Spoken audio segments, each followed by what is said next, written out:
Hi guys, welcome to my channel. My name is Laju. If you're new here, you are highly welcome. If you're a returning subscriber, thank you and welcome back. Today's video, I have a guest appearance whom I'll be introducing soon, but you should know this about her. She's a specialty doctor in breast surgery. She also aspires to become an oncoplastic breast surgeon, and she's a mom of two. My guest today provides advisory services to those looking to relocate to the UK through our website afterplab.co.uk. Her portfolio is pretty packed and impressive, and it's amazing what she has achieved in such a short time. Before I introduce her, please go ahead to like this video and subscribe to my channel. My guest today is Dr. Ibifunke Pegba Otemolu.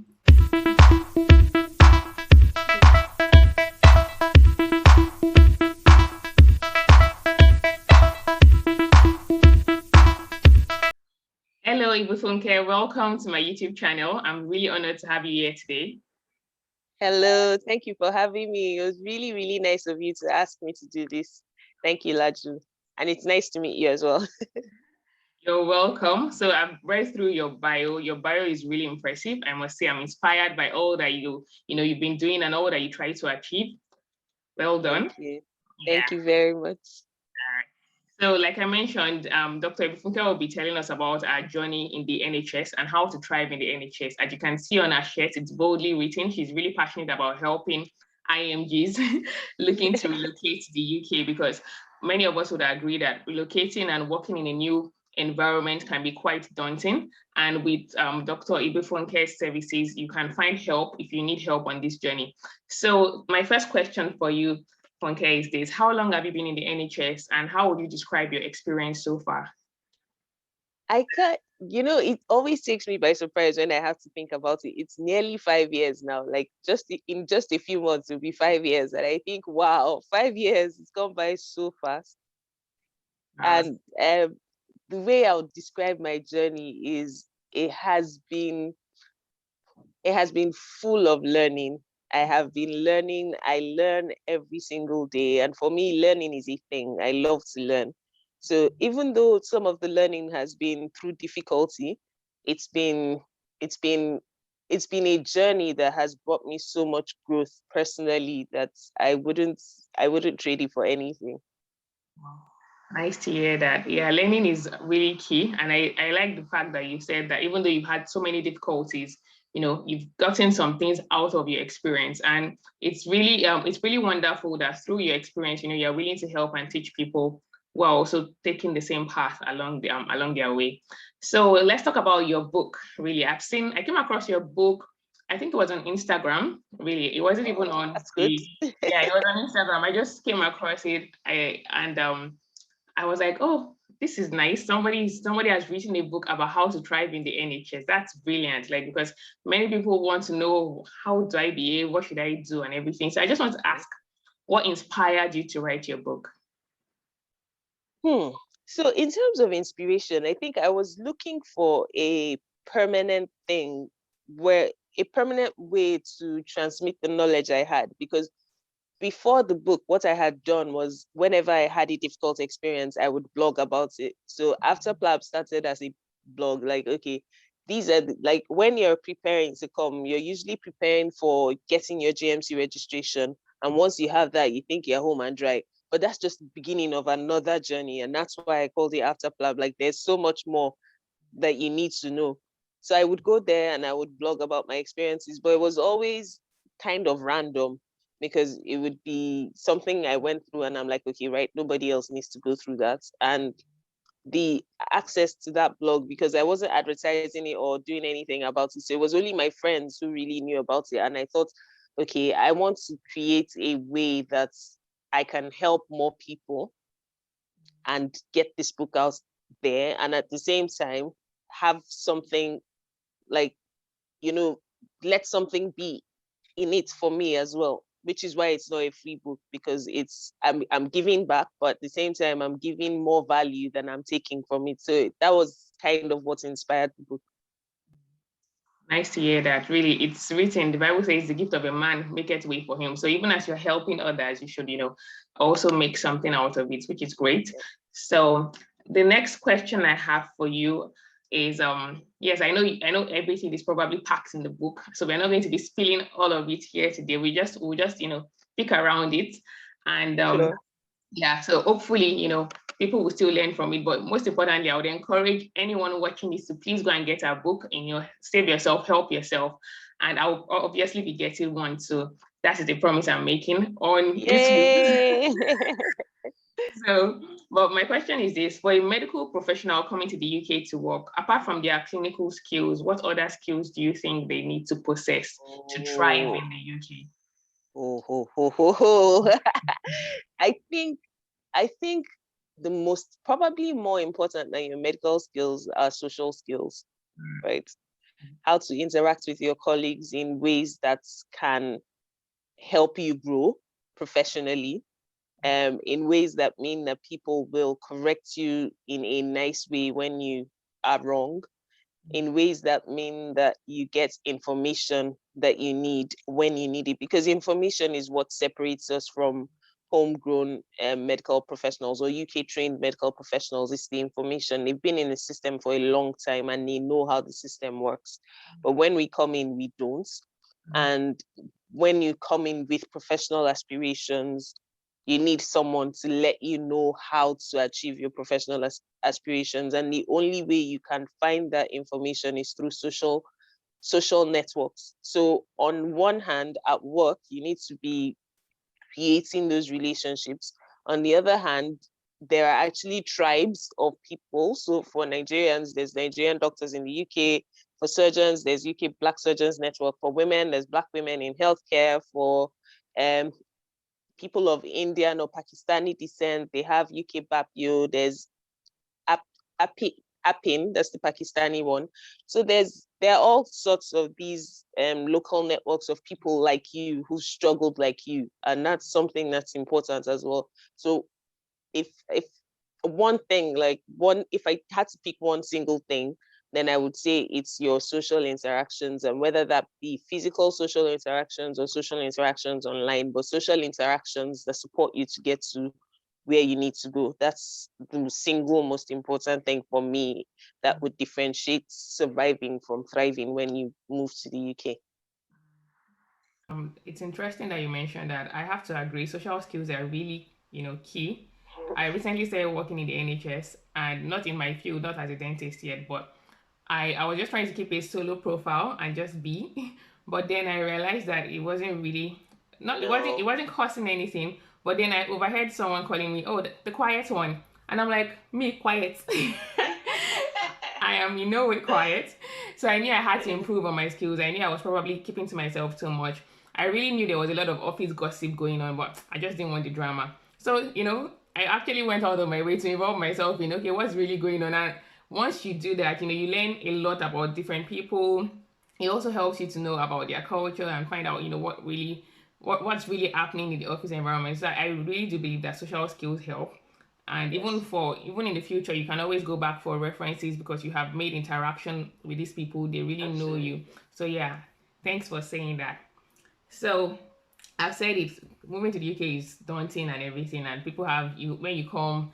You are coming to a new environment, different culture, food, everything. So for someone looking to relocate from Nigeria right now, or someone who has just come to the UK, what advice would you give to them? Um, so this one will not be one, it can't be one single thing. Yeah, it's multifaceted. And the advice would be make sure you have good support. So friends and family, whether they're here with you or away at home, you need to be in touch with people that love you and people that love you unconditionally. Because one of the things that happens when you move here is that you you find that you have to prove yourself, and sometimes that process is not very easy. And because of some of the difficulties and sometimes the harshness of the process, you can find yourself losing ground in terms of self-confidence, self-worth, identity, because for some of us who are medical professionals, our identity is rooted in our medical knowledge. We that's what we know. We are smart and we are recognized for being smart, and we've always been that way. And then you're now in an environment where nobody is recognizing that about you. And even when you speak, you are questioned and there's doubts around things there's a lot that can happen to your self-esteem and self-worth.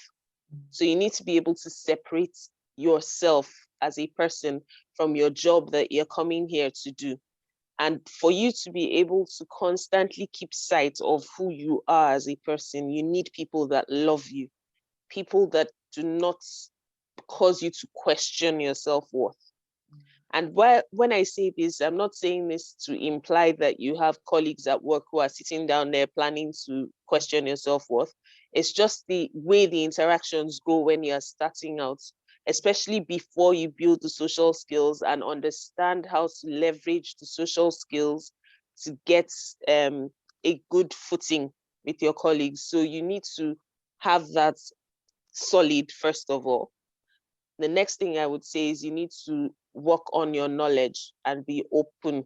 So I always say that medicine is called a practice. Dentistry is called a practice. You'll hear people say your dental practice, your medical practice. The GMC moderates medical practitioners. So for me, what that means is that the practice of medicine is different in every location around the world. And that's why we have to do exams, because they are testing your ability to practice in a local environment. So when you move to this environment, there's a practice, you have the knowledge. There's no doubt about the knowledge. That's why you made it through medical school, dental school. You have knowledge. So that's not in doubt. But your ability to practice in this setting is going to need to be developed. And one of the ways you're going to have to develop that is to read.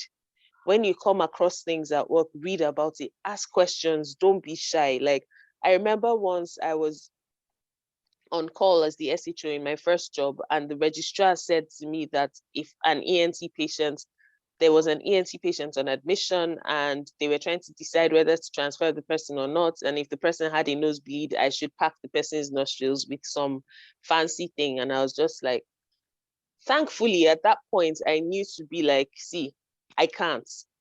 And I remember the F1 on the job was like, because there was a whole thing in that trust among the medical professionals that were like foundation doctors and SHOs, where I was supposed to be the incompetent international medical graduate. So I walked in on the F1 couldn't see me, and he was like, what sort of person cannot handle packing nostrils of something? And I said, I can't, because I've never used that thing before.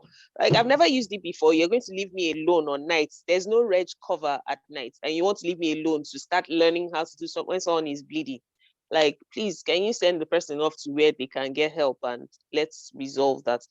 But at that point, I was confident enough to know that it was not like, the fact that I can't handle an ENC case does not make me a less qualified doctor. It just means I can't.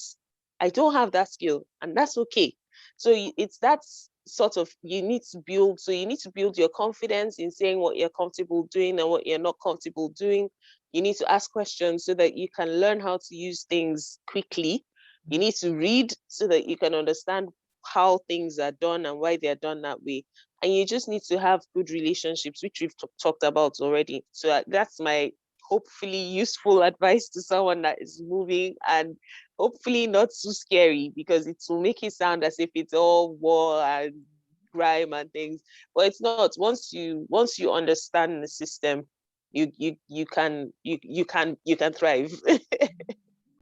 Yeah, it's a good one. Confidence is really key. And I like that. I like the fact that you mentioned that as medical professionals, many of us are tied to our careers. It's like it becomes like your identity. You really have to work on it to separate it and say, okay, I am Laju outside of being a dentist. This is me. And I must confess, it is something I struggled with, especially when I moved and then I had a child. So I was not working and I was completely lost. I felt like, who am I? I was just this mommy, and I struggled with that for so long. But it was until I realized that, see, there's more to me. And you mentioned that having support is so important.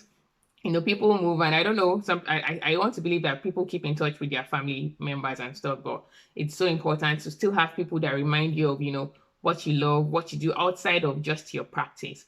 And that confidence part is also, really is really important. And it was so brave of you to admit that I can't do it. Many people would try to, do what they can't and probably get in trouble. I remember my husband, he had shared some experiences he also had when when they asked him to do things and he was fumbling, and we were just sharing like his first year, silly mistakes that you make until you now get confident and everything. But it's important to be able to admit it because you don't want any litigation issues and stuff like that. Not over ENT. Like I can't even defend that. I have no experience outside medical school, so no. Yeah. So thank you so much. This has been really interesting. Do you have a copy of your book to show us? All right. So that's the book, Thriving in the NHS. So where can we buy this? Where is it available to buy? Okay, so it's available on Amazon as an ebook, and it's also available physically. And then it's available in Nigeria with Parisia books.